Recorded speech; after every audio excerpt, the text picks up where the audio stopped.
Montana Fish, Wildlife, and Parks closed the river downstream from the Woodside fishing access in April because of the danger posed by the diversion dam where a 6-year-old girl drowned last summer. The suit challenged the closure, saying FWP staff hadn't followed proper procedures in making the decision.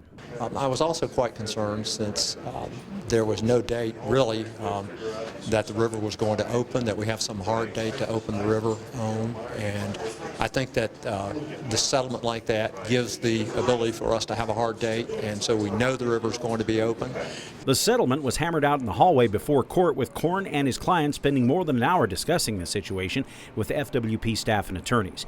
FWP had wanted to keep the river closed until as late as July 15th in order to allow time for the high water levels to recede and for staff to have time to install warning signs advising floaters to use a portage around the dam. Absolutely. We had a number of accidents. We have at least 8 that we know of and are reported. I'm sure there was more. So it's unique to have a site on a river that's had this consistent public safety concern.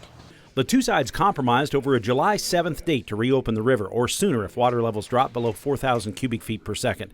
That's slightly below the level the river was flowing at when it was closed. Had we had public participation, they would have heard, like last summer after the drowning, they would have heard many solutions to this from the river users, and that's one reason it makes public participation so important.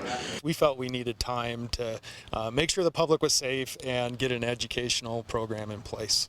In Hamilton, Dennis Bragg, MTN News.